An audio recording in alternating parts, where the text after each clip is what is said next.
El Virya despierto solo conoce la técnica arquemónica. El lugar y el momento de actuar será señalado por el Kairos.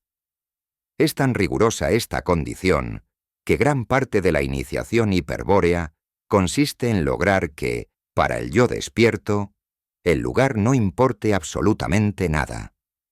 Al Virya despierto debe resultarle indiferente el lugar que va a conquistar en el macrocosmos, porque todo espacio es parte de Maya, la ilusión de lo real.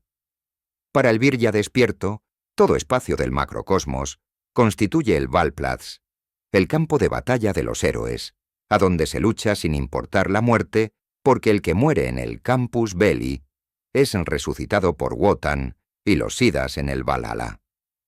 Por eso el guerrero hiperbóreo jamás mide las fuerzas en juego, jamás especula ni hace cálculos materiales. Eso es costumbre de mediocres y de judíos. No es a esa clase de estrategia a la que nos referiremos aquí. El guerrero hiperbóreo se lanza al combate, sin calcular riesgos, porque para él el futuro no existe. Su rostro, como el de la Norna Urd, mira solo hacia el origen. ¿De qué señal se guía entonces para luchar y dejar de luchar? Vale decir, ¿en qué principio funda su criterio guerrero? Respuesta: en el honor, la moral absoluta del Virya despierto. El honor, que es el acto de la voluntad graciosa resuelta, se manifiesta en una especie temporal propia denominada Kairos. Kairos es el momento de actuar con honor, la oportunidad de asestar un golpe al enemigo, la ocasión de marchar hacia el origen, el instante de morir con valor para resucitar con gloria. Evidentemente, el Kairos del honor difícilmente coincide con lo que el hombre corriente, pasú o Virya perdido entiende por motivación interesante para actuar. Por ejemplo, el dinero, la fama, el premio Nobel, etc. Lo cierto es que el Virya despierto no inicia la lucha sino cuando su Kairos lo decide, y entonces lo hace resueltamente, sin medir riesgos, sin que importe ganar o perder. No es que el acto de luchar sea una cuestión de honor, sino que el acto y el honor son una y la misma cosa. Voluntad egoica, es decir, fuerza de origen espiritual, valor intrépido. Estamos pues en que el Virya despierto, en el Kairos justo, realiza un acto de guerra individual. Pero todo acto, con ser definido, reviste un carácter, una forma representativa. ¿Bajo qué características se expresa la actitud bélica? ¿En la vía de la oposición estratégica? Respuesta: todo Virya que toma por el sendero de la liberación espiritual, según veremos en la segunda parte, debe comenzar por profesar la tesis fundamental de la sabiduría hiperbórea. En dicha tesis se afirma que el modo de existencia normal del espíritu cautivo es tan esencialmente opuesto al universo material del demiurgo que su única característica exterior es la hostilidad. Naturalmente, la tesis narra una leyenda, una historia de los orígenes, puesto que todo espíritu cautivo ha sido neutralizado en su hostilidad esencial por la traición primordial de los Siddhas traidores, es decir, ha sido reducido al estado de anormalidad que hemos explicado en los primeros incisos por medio del modelo de la esfera. Pero el misterio del espíritu cautivo solo puede ser insinuado por la tesis o por cualquier explicación analógica. La verdad, la única y efectiva verdad, está en el interior de cada uno, en la memoria de la sangre. Allí debe concurrir el Virya para confirmar la tesis. Por eso, para quien ha escuchado la voz de la sangre pura y decide combatir, el acto de guerra individual no puede caracterizarse de otra manera que por el odio gnóstico hacia el mundo del demiurgo. El Virya despierto tratará de experimentar en todo momento la hostilidad esencial, procurando reorientar estratégicamente al espíritu revertido. Y esa hostilidad esencial, que antaño desplegara el espíritu hiperbóreo contra el universo material de El Uno, será el carácter que revertirá en mínima medida el acto de guerra que el Virya despierto ejecutará contra el mal, es decir, contra el macrocosmos del demiurgo Jehová Satanás. Hay que entender que la hostilidad hacia la materia constituye el principal ingrediente de la actitud gnóstica, el carácter que revela claramente la presencia del espíritu. Lo contrario también es cierto. Sin hostilidad no hay gnosis. Un Virya puede ser muy versado en temas de ocultismo, e incluso conocer la tesis fundamental. Pero si no se adopta una posición de hostilidad activa, lo más probable es que permanezca toda la vida en la confusión, sin haberse acercado ni un milímetro al espíritu. Lo que impide al Virya manifestar una hostilidad abierta, claro está, es el temor. Un temor cuyo origen es la impureza de sangre. Las tendencias animales del pasú que luchan contra la herencia del linaje hiperbóreo. Mas no se crea que por ceder al temor se obtendrá la paz. Lo contrario de la hostilidad del espíritu no es la paz del alma, sino la dopadura del yo. Como se verá en la segunda parte, el temor envenena la sangre y hace posible que el yo sea anestesiado y fagocitado por los arquetipos psicoideos. La permanente hostilidad hacia el mundo, el desprecio hacia la materia, la repugnancia por la animalidad humana, la indiferencia hacia el dinero, placer, estatus o cualquier otro ideal judaico semejante, son rasgos que fortalecen el espíritu y crean voluntad. Y la voluntad graciosa del honor, que es el valor absoluto de todo guerrero hiperbóreo, se manifiesta en el kairos, revela la oportunidad justa en que se debe actuar resueltamente, intrépidamente, contra el enemigo. Para comprender hasta dónde el acto de guerra del Virya despierto es impío y abominable a los ojos del demiurgo. Solo hay que advertir que el mismo implica el desconocimiento voluntario del orden material de la suprafinalidad óntica. Más aún, el acto de guerra individual, realizado con hostilidad esencial en su kairos, supone un desafío increíble, una rebelión luciférica cuyos ecos resuenan en todos los planos del macrocosmos, todos los cielos, en los más lóbregos meandros del alma universal.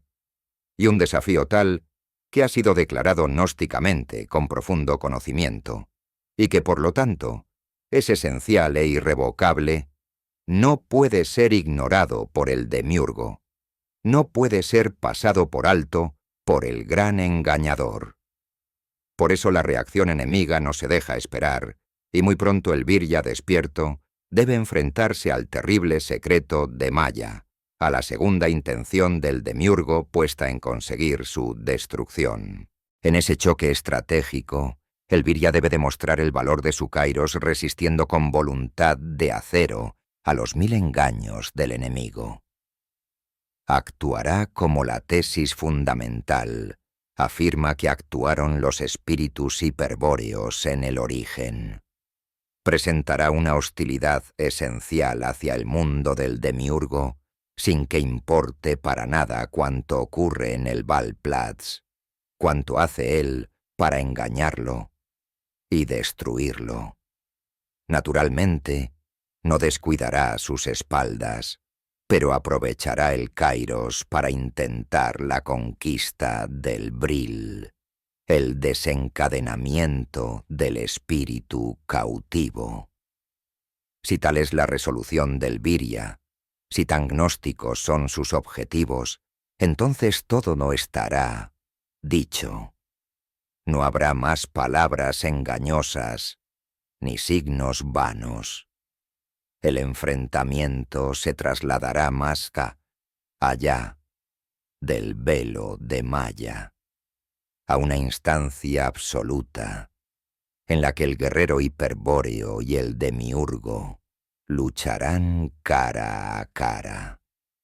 Y, como en el origen de la caída, en la lucha estará nuevamente en juego el encadenamiento espiritual.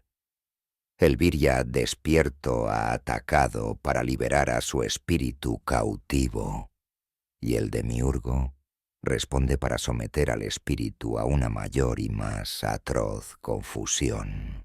Ahora que tenemos en claro el carácter que reviste al acto individual de guerra del Virya despierto, estamos en condiciones de comprender la técnica arquemónica.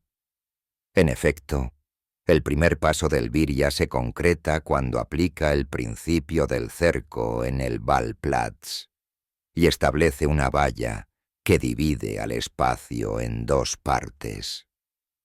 El asalto a la plaza se ejecuta en un solo acto imprevisto, cuando el kairos propicio lo decide.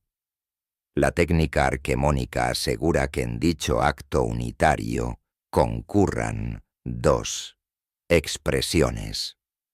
Por una parte, el Virya proyecta el signo del principio del cerco sobre un espacio del macrocosmos.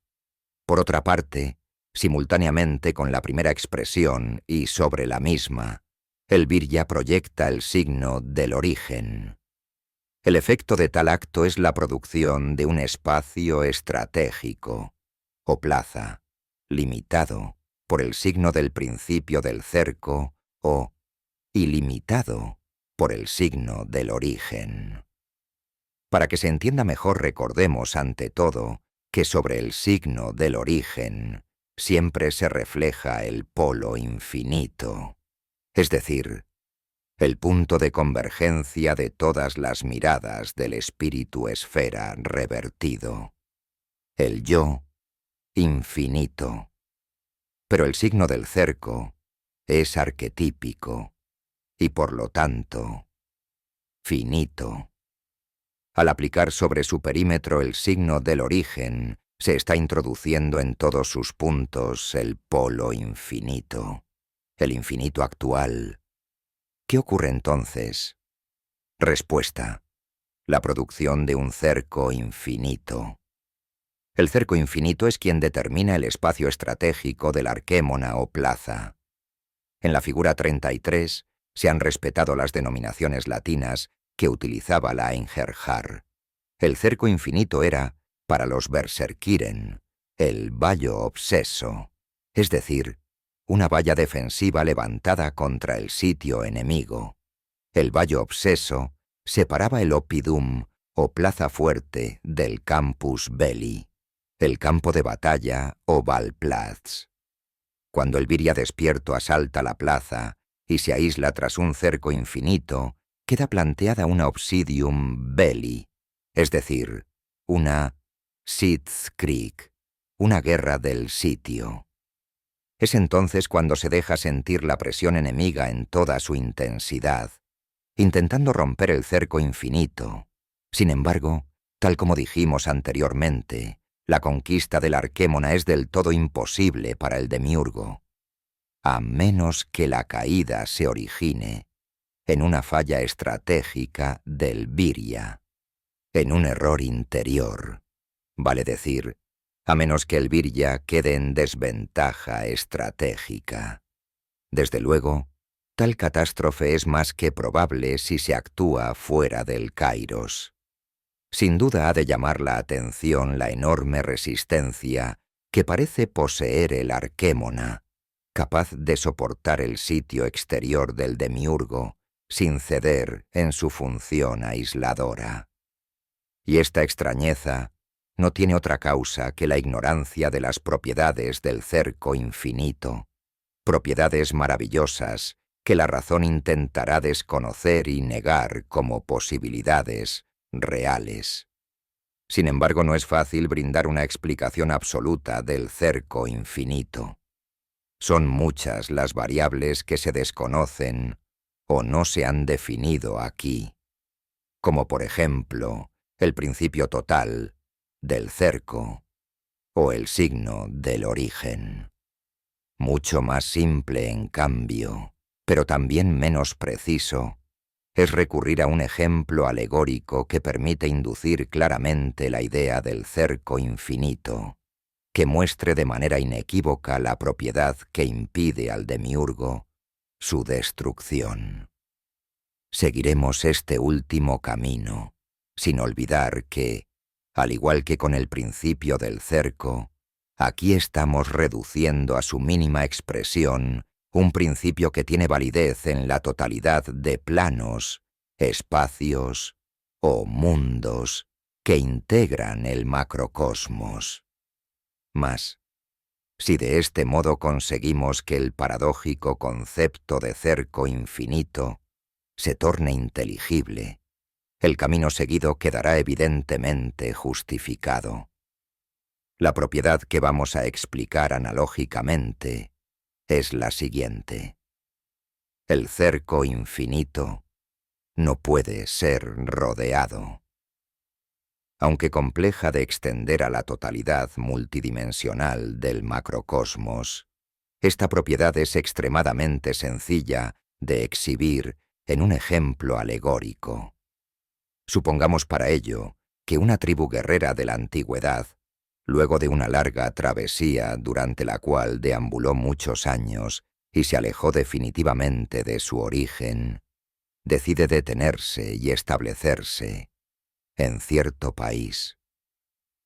Mas ocurre que aquella región está dominada por una tribu de otra raza, enemiga mortal de los extranjeros. No obstante, el peligro. Los recién llegados acampan en territorio enemigo y comienzan a preparar la defensa. La base de la estrategia consistía en fortificar la plaza, de manera tal que, al cabo de algunos años de estadía, en el lugar escogido por los extranjeros, se levantó una respetable ciudadela, una muralla de piedra, de considerable resistencia. Envolvía la ciudadela para proteger a sus moradores de posibles ataques. Pues bien, he aquí que un día, la tribu nativa, intensamente irritada por la presencia extranjera, decide atacar con todos sus medios, con el fin de destruir a la ciudad y aniquilar a los intrusos. Y, como la diferencia de medios es abrumadoramente favorable a los nativos, solo se tratase de fuerzas, lo más previsible es la pronta caída de la plaza. Es que los nativos superan en número de 10-1 a los extranjeros y traen consigo máquinas de guerra suficientemente poderosas como para intentar con éxito abrir una brecha en la muralla de piedra. Claramente, sus planes apuntan a rodear y someter a sitio, con tropas equipadas para una larga estadía, a la ciudadela, mientras sus máquinas ejercen una permanente presión sobre la muralla de piedra. En este momento de la alegoría, la situación de los extranjeros sería altamente comprometida, pues la defensa principal de su muralla se halla a punto de caer. Normalmente, no habría salvación posible para los sitiados. Mas ¿qué ocurriría si la muralla de piedra fuese o pudiese ser convertida en un cerco infinito? Como lo comprobaremos enseguida, en la respuesta a esta pregunta, no se trata de resistencia ni de ninguna otra cualidad física la propiedad invulnerable del cerco infinito, sino de estrategia. El cerco infinito es invulnerable porque es un cerco estratégico, tendido por el espíritu para favorecer su propia reorientación. Supongamos entonces que dentro de la ciudadela, la tribu extranjera cuenta con una élite de sacerdotes cainitas, vale decir, con virias despiertos entrenados en la sabiduría hiperbórea. Cuando los centinelas informan que se acerca el ejército enemigo, los sacerdotes cainitas, mediante las técnicas adecuadas, proyectan sobre la muralla de piedra el signo del origen y producen un cerco infinito. A partir de ese acto, la guerra está perdida para los nativos. Jamás podrán sitiar la fortaleza. En cambio, correrán el riesgo de ser destruidos poco a poco. por causa de las salidas sorpresivas con que atacaran los sitiados. Para entender este vuelco en la situación provocado por el cerco infinito, hay que imaginar al ejército nativo tratando de rodear la muralla y sin poderlo conseguir de ninguna manera. Una escuadra, por ejemplo, es enviada por un jefe a apostarse frente a una torre. Los soldados llegan hasta ella y se disponen a acampar, mas sin que nadie sepa explicar cómo. De pronto, comprueban que la torre no está donde creían, sino en otra parte, más adelante o más atrás. Si aún falta un trecho, lo cubrirán pensando que se confundieron, que fueron víctima de una ilusión semejante a los espejismos del desierto. Pero si la torre resulta estar detrás, ninguno podrá creer con convicción que marcharon delante de ella, sin verla. Entonces comenzará la murmuración y el temor supersticioso. Pero cuando la torre se encuentre nuevamente frente a ellos y se vuelvan a repetir la misma escena de su desplazamiento, el temor se convertirá en pánico, especialmente cuando algunos soldados crean advertir una alteración de la muralla, como si algo en ella girase, algo que no es la muralla misma, sino su forma. Esto es, la forma de las piedras, y no las piedras mismas, es lo que parece cambiar ominosamente ante la vista azorada de los rudos soldados, y tratan de alcanzar una torre que siempre está distante, y finalmente se detienen en cualquier parte, evitando mirar hacia la muralla hechizada, para ser duramente reprendidos por su jefe por no haber cumplido las órdenes impartidas. Y este es solo uno de los innumerables ejemplos que se podrían aportar para mostrar la imposibilidad de sitiar un cerco infinito. El ejemplo siguiente nos puede aclarar aún más las dificultades del rodeo. Una compañía de ingenieros zapadores nativos recibe la misión de circunvalar el perímetro de la fortaleza para observar y detectar sus posibles puntos débiles, con vistas a futuras operaciones de demolición. Como la fortaleza protege un área poligonal, su muralla se compone de segmentos de muro, unidos a torres almenadas, erigidas en cada vértice de los ángulos exteriores. Para visualizar mejor el caso, supongamos que la muralla consta de 8 torres unidas por 8 muros de piedra. Es evidente, así, que los ingenieros deben marchar paralelamente a un muro y al llegar a la torre, girar por la esquina para continuar a la par del muro siguiente. Pues bien, la presencia del infinito actual sobre la muralla determina que la misión de los ingenieros zapadores sea imposible.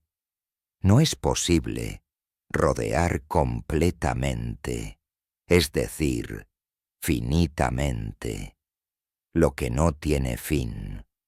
No es posible limitar al infinito actual. ¿Cómo se manifiesta esta propiedad del cerco infinito? Vale decir, ¿cómo es vivenciada por los ingenieros zapadores? Respuesta: como imposibilidad concreta de completar el recorrido exterior del perímetro, por tratarse de una longitud realmente interminable. Con otras palabras, los ingenieros marchan a la par de un muro, y al llegar a la torre, doblan por la esquina y avistan otro muro y una torre lejana. Avanzan entonces junto a dicho muro, y al llegar a la torre, giran en ángulo, y observan un nuevo muro y una nueva torre. Si la muralla fuese finita, al llegar a la 8ª torre los ingenieros deberían concretar su misión y encontrar, en ese mismo lugar, el grueso del ejército nativo. Mas, como la proyección del signo del origen sobre la muralla produjo un cerco infinito, la concreción de la misión se torna imposible. Lo que ocurre, en cambio, es que los ingenieros contabilizan muro tras muro y torre tras torre, sin conseguir reunirse en ningún momento con sus compañeros, de suerte tal que recogen la impresión de estar frente a una muralla increíblemente extensa, en verdad interminable, con cientos, quizás miles, de muros y torres. Para no dejar a la alegoría sin epílogo, digamos que la tribu nativa es derrotada estratégicamente por los extranjeros, es decir, es derrotada por la absoluta superioridad de la estrategia hiperbórea de estos. Una estrategia que siempre triunfa porque para ella no cuentan los medios materiales del enemigo. Es dueña del espacio y, según veremos más adelante, también puede ser dueña del tiempo, incrementando aún más, si eso fuera posible, su dominio del conflicto. Los generales nativos, a pesar de su abrumadora superioridad material, observan consternados el fracaso de la estrategia espacial y temporal. No consiguen rodear a la fortaleza, con lo cual el sitio carece de sentido. Mas, si atacan por la parte que tienen enfrente, descubren que no es posible averiar permanentemente a los muros y las torres, pues ocurre como si sus piedras se regenerasen instantáneamente tras cada golpe. Y, como represalia por tales acciones, sufren constantes pérdidas debido a los certeros contraataques de los sitiados. Al fin, los nativos deciden retirarse, llevando como consuelo la convicción de que los extranjeros son magos poderosos, protegidos por los mismos dioses, contra los cuales es imposible luchar contando solo con armas materiales, ideas todas que no carecen de asidero real. Para extraer una conclusión de la alegoría, razonemos del siguiente modo.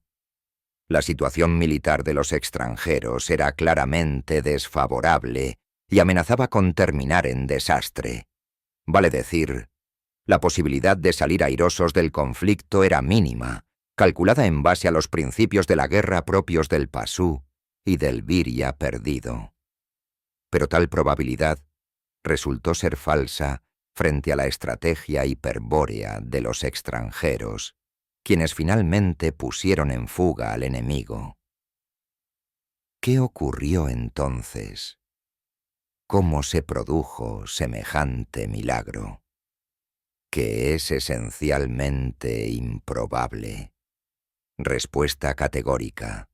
La estrategia hiperbórea es absolutamente superior a la estrategia Pasú, porque ésta es finita, apuntan a un fin probable, en tanto que la primera es infinita e improbable, pues su ejecutor, el Viria, es un ser que participa del infinito.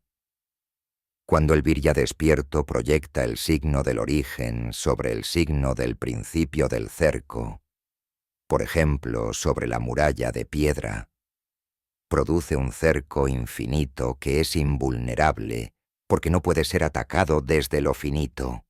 No puede ser rodeado ni sitiado porque lo finito no puede limitar a lo infinito y no puede ser vulnerado porque no es posible localizar lo infinito desde lo finito. Por el contrario, el Viria participa del infinito y este es un reflejo de la eternidad del espíritu. Infinito y eternidad sobrepasan y abarcan al espacio y al tiempo del macrocosmos. Para un yo despierto, en síntesis, es inevitable el dominio del espacio y del tiempo del enemigo, es decir, del macrocosmos demiúrgico. Pero indudablemente con esto no queda aclarada la respuesta categórica. Será necesario observar el problema con más profundidad y, por sobre todo, desterrar algunos errores comprensibles.